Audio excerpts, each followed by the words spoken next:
gace ka Warikare ibitero by'indege byibasiye ibirindiro by'inyeshyamba za M23 mu gace ka Mijenje. Ni mu gihe kandi ku rundi ruhande umutwe wa M23 washinje ihuriro ry'ingabo za leta ya Repubulika Iharanira Demokarasi ya Kongo kugaba igitero cy'iterabwoba ku isoko rya Sange riherereye muri teritwari ya Uvira, aho iki gitero cyishemwo abaturage batanu b'abasivile. Ku rundi ruhande ingabo z'u Burundi ndetse n'ingabo za Kongo bakaba bisubije agace ka Puezero nyuma yo kurasa twirwaneho na za drone. AFC M23 ikaba nanone yatanze umucyo kubikoranire n'u Rwanda. Ayose rero na makuru tujye kubagezaho mu buryo burambuye hano kuri Monde Stone TV. Wifuza kuzajya uhorubana natwe mu makuru n'ibiganiro tuba twabateguriye, nta kindi usabwa gukora uretse gukanda aho handitse subscribe ndetse ugakanda no kuri ako kamenyetso k'inzogera, bityo ukajya ubasha kubana natwe gatanu kuri gatanu.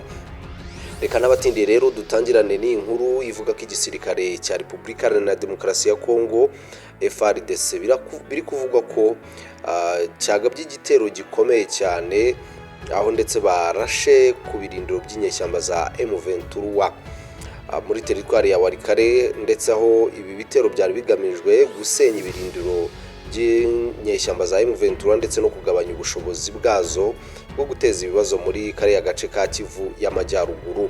Inkuru yashyizwe ahagaragara n'ikinyamakuru Actualité.cd iravuga ko nyuma yo gusubiza inyuma ibitero by'inyeshyamba mu gace ka Canjikiro, igisirikare cya Kongo binyuze mu ngabo zirwanira mu kirere cyagabye ibitero by'indege, aho ndetse ku birindiro bya M23 AFC M23 hafi ya Mpeti muri groupement ya Kisimba.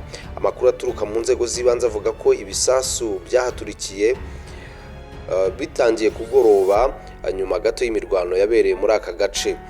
Biravuga ko indege itagira abapilote y'ingabo za Repubulika Iharanira Demokarasi ya Kongo FARDC yakoreshejwe muri icyo gikorwa cyo gusenya ibirindiro bya M23, aho bavuga ko byarimo ububiko bw'ibikoresho bw'inyeshyamba byari biri mu gace kakikije aha muri Pinga.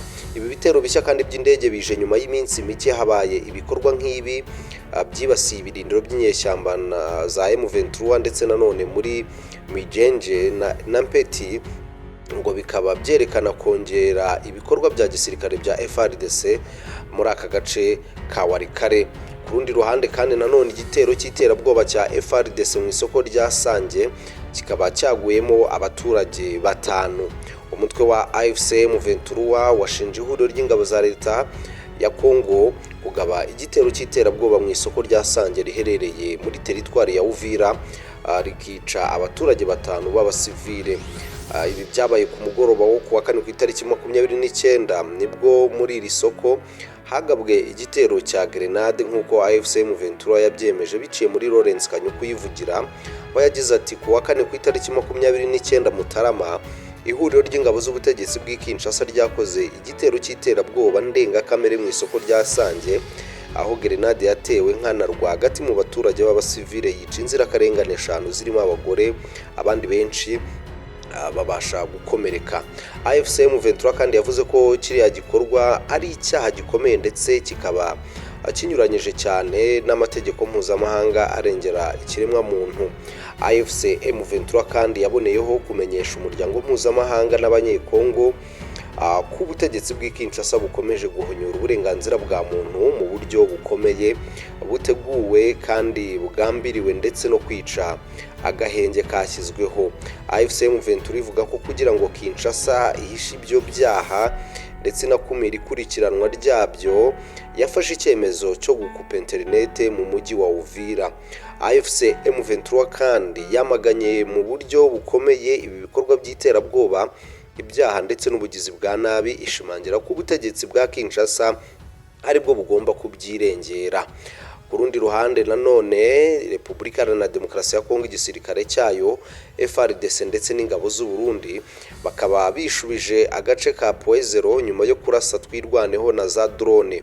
Aka gace ka Puezero ni agace kakunze kurangwa n'imirwano ikomeye cyane, ubwo inyeshyamba za twirwaneho cyangwa se umutwe wa twirwaneho wirukanaga ingabo za Kongo muri aka gace ndetse n'ingabo z'u Burundi. Kuri ubu rero ihuriro rya leta ya Repubulika Iharanira Demokarasi ya Kongo bakaba bishubije aka gace nyuma yo kurasa amabomba akomeye kuri Twirwaneho. Agace ka Poezero rero akaba ari agace gaherereye muri teritwari ya Fizi mu ntara ya Kivu y'Amajyepfo nyuma yo kukambura umutwe wa Twirwaneho wari umaze ibyumweru bibiri ukagenzura.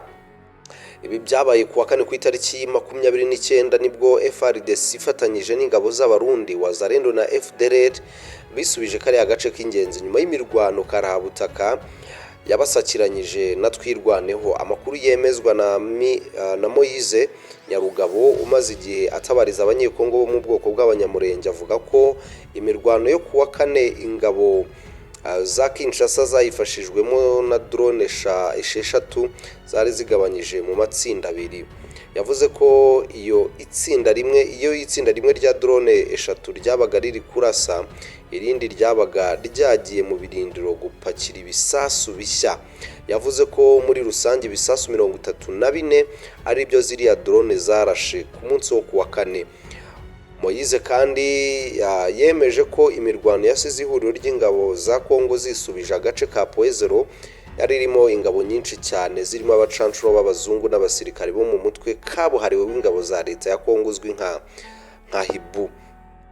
Amakuru kandi aravuga ko nyuma yo kuvanwa muri Poezero Twirwaneho yahise isubira inyuma igera mu marembo y'umudugudu wa Tuwe aho ndetse biri kuvuga ko aka gace gashobora gukomeza kurangwamo n'imirwano ikomeye, dore ko Twirwaneho nayo ishaka gukora ibishoboka byose ngo irebe ko yakongera kwisubiza aka gace ikagakura mu maboko y'igisirikare cya Kongo FARDC.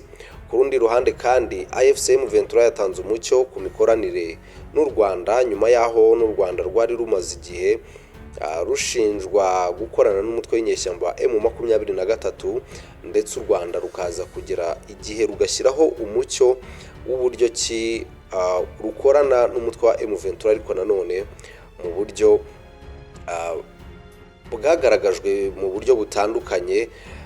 Nubwo Repubulika Iharanira Demokarasi ya Kongo yakundaga gushinja u Rwanda gufasha umutwe w'inyeshyamba wa M23 mu buryo bw'ibikoresho ndetse no kohereza ingabo z'u Rwanda gufatanya na M23 kurwana.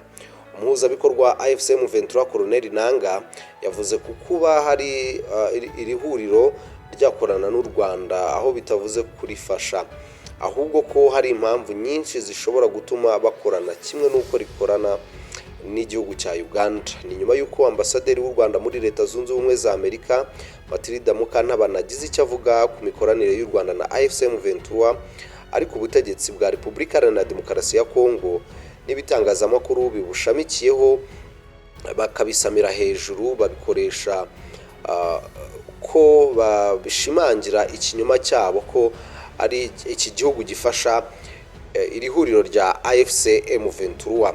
Ni mu gihe kandi igihugu cy'u Rwanda cyamaganye kenshi ibirego by'ibinyoma rushinjwa ko rufasha ihuriro AFC M23 rigizwe n'abanyekongo bahagurukiye kurwanya akarengane bakorerwa bamwe muri bene wabo. Umuhuzabikorwa rero wa AFC M23 Colonel Nanga mu kiganiro agiranye n'ikinyamakuru cya igihe.com yavuze ko itangazamakuru rikorera mu kwaha kwa leta y'i Kinshasa ryasobanuye nabi ibyatangajwe na ambasaderi rikabiha igisobanuro gihabanye n'ukuri. Aho yagize ati Madame Ambasaderi yavuze ibijyanye n'imikoranire collaboration, ariko mu busobanuro bw'abanyamakuru bavuga guterwa inkunga n'umukino wo kuyobya abantu. Ese ni mu yihe dictionnaire cyangwa se inkoranyamagambo y'Igifaransa bavuga ko collaboration cyangwa se gukorana bisobanura gufasha? Aho akomeza avuga ati nta na hamwe. Kuri ubu rero imirwano ikaba ikomeje kugenda ifata indi ntera muri Repubulika Iharanira Demokarasi ya Kongo, dore ko igisirikare cya Kongo gikomeje kugenda kigaba ibitero ku barwanyi b'umutwe wa M23. Ni mu gihe kandi ku rundi ruhande AFC M23 yasabye isi gutabara ku byo yita umugambi wo kurimbura abanyamurenge.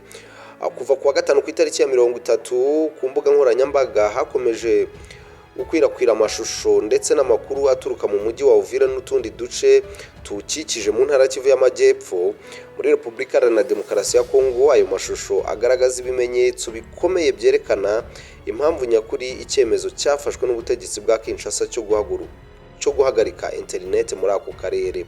Nkuko ihuriro Alliance Fleuve Congo cyangwa se AFC M23 ribitangaza, iryo fungwa ry'itumanaho ryari rigamije guhisha imyiteguro y'umugambi bavuga ko ugamije gukumira ndetse no gutoteza abaturage b'abanyamurenge hifashishijwe imvugo zibiba urwango, ivangura ndetse no gushishikariza urugomo rushingiye ku bwoko. AFC M23 ivuga ko ibyo bikorwa byagiye bigaragazwa mu butumwa bwakwirakwijwe ku mugaragaro mu bikorwa byabereye mu bice bitandukanye bya Uvira bigamije guhishingira ibikorwa by'urugomo bikorerwa abasivile. Iryo huriro rivuga ko ibyabereye muri Uvira bigaragaza ihonyorwa rikabije ry'amasezerano yo guhagarika imirwano n'amasezerano ya Doha yashyiriweho kugabanya amakimbirane ndetse no kurinda abasivile mu burasirazuba bwa Kongo. AFC M23 ishinja ubutegetsi bw'Kinshasa kurenga kuri ayo masezerano mu buryo bugaragara binyuze mu bikorwa byo gukangurira urwango, gutera ubwoba abaturage ndetse no kubabuza uburenganzira bw'ibanze burimo n'uburenganzira bw'itumanaho. Mu itangazo ryayo AFC M23 ivuga ko guhishira cyangwa kwirengagiza ibi bikorwa n'umuryango mpuzamahanga bishobora gufatwa nk'ubwumvikane bucecetse cyangwa ubufatanyacyaha mu byaha bikorerwa abasivile batagira kivugirira.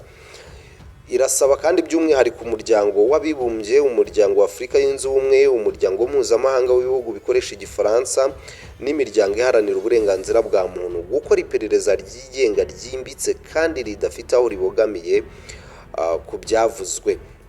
Ikibazo cy'umutekano muke muri Kivu y'Amajyepfo by'umwihariko mu bice bya Uvira, Minembwe na Fizi kimaze imyaka myinshi gishingiye ku makimbirane ya politike, imiyoborere mibi, intwaro z'amatsinda yitwaje intwaro n'amakimbirane ashingiye ku butaka ndetse no ku bwoko. Abanyamurenge nk'ubwoko bw'abanyekongo batuye muri aka karere bakaba bamaze igihe kirekire bagaragaza ko bahura n'itotezwa, ivangura n'ibitero byisubiramo bigatuma ikibazo cyabo kigira isura mpuzamahanga. Mu gihe umutekano ukomeje kuba muke, AFC M23 ivuga ko guhagarika internet byongereye ubukana bw'ibibazo kuko byabujije abaturage gutabaza, abanyamakuru gutara amakuru ndetse n'imiryango iharanira uburenganzira bwa muntu gukurikirana uko ibi bintu byifashe kuri ubu butaka. AFC M23 irasaba ko hakorwa ubutabazi bwihuse bwo kurinda abasivile ko ndetse hashyirwaho uburyo bwo gusubiza internet n'itumanaho mu bice yahagaritswemo ndetse n'uko ibiganiro bya politike byasubukurwa mu mucyo ndetse no kubahiriza amahame mpuzamahanga arengera ikiremwa muntu. AFC M23 ikabisaba kandi ko amahanga atarebera ahubwo agashyira igitutu ku mpande zose bireba kugira ngo amahoro arambye aboneke mu burasirazuba bwa Repubulika Iharanira Demokarasi ya Kongo. Ni mu gihe kandi ku rundi ruhande Red Tabara yasubije Ndayishimiye, perezida w'u Burundi umaze igihe ayishinja gukorana n'u Rwanda. Umutwe wa Red Tabara urwanya ubutegetsi bw'u Burundi wabeshyuje Perezida Evariste Ndayishimiye umaze igihe ashinja leta y'u Rwanda kuha ubufasha kugira ngo uzatere igihugu cye. Kuva mu mwaka ushize w'ibihumbi 2025 Perezida Ndayishimiye yakunze kumvikana avuga ko u Rwanda ruha ubufasha uyu mutwe kugira ngo uzatere u Burundi. Ni ibirego kandi uyu mugabo yongeye gushimangira mu minsi ishize ubwo yagiranaga ikiganiro n'umunyamakurukazi wo muri Angola witwa Hariana vs Victoria, aho yumvikanye yita uwo mutwe igikoresho cy'u Rwanda. Ni ikiganiro cyanyujijwe kuri chaîne ya YouTube ya televiziyo y'igihugu cya Congo. Umuvugizi wa Red Tabara Patrick Nahimana mu itangazo yasohoye kuwa kane ku itariki 29 yavuze ko iby'imikoranire Ndayishimiye avuga ko iri hagati y'u Rwanda n'uyu mutwe wa Red Tabara ari ibinyoma, aho yagize ati Red Tabara yakunze guhakana kugeraho ihuriro ry'icyo gihugu kugeraho ihurira n'icyo gihugu u Rwanda, kandi izakomeza kubikora mu gihe cyose agahimano kandi ayishimiye kakiriho. Arabizi neza ko abeshya kandi amagambo ye aheruka yatangarijwe mu bitangazamakuru byo muri Kongo agaragaza uburyarya bwe. Red Tabara kandi yagaragaje ko nta muntu n'umwe ukurikira politiki yo mu karere utazi ko ku itariki 30 Nyakanga mu mwaka w'2021 u Rwanda rwashyikirije u Burundi abarwanyi bayo 19 nyuma yo kuyoba bakisanga mu ishyamba rya Nyungwe. Yavuze ko bidashoboka ko u Rwanda rukorana nayo kandi bizwi ko rukomeje kuganira n'u Burundi mu rwego rwo gukemura ibibazo biri hagati y'ibihugu byombi. Nahimana kandi yanyomoje Ndayishimiye ukunze kuvuga ko abarwanyi ba Red Tabara aribo bagerageje guhirika ubutegetsi bw'u Burundi mu mwaka w'2015, ahashimangira ko abari inyuma y'iryo hirikwa ry'ubutegetsi ryapfubye bazwi neza, akaba ari abasirikare bo mu ngabo z'u Burundi n'ubundi bari bari mu nshingano zabo mu gihe Red Tabara yashingwaga mu mwaka w'2011. Ku bijyanye n'imikoranire u Burundi buvuga ko buri hagati y'umutwe wa Red Tabara na AFC M23, wavuze ko nta mubano n'umwe bafitanye n'umutwe wa M23 wo muri Kongo, haba mbere cyangwa mu gihe cy'intambara ya Kongo.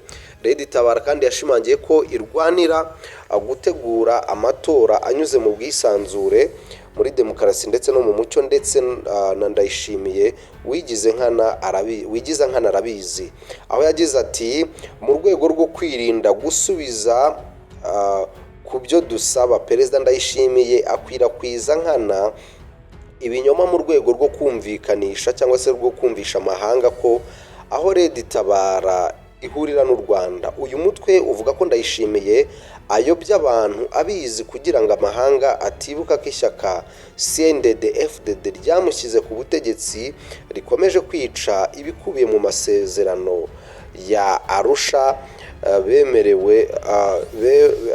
bagiranye n'uyu mutwe wa Red Tabara. Yes, ngayo nguko rero reka ngushimire wowe ukunda amakuru ndetse ugakurikirana n'ibiganiro byacu hano kuri Monde Stone TV.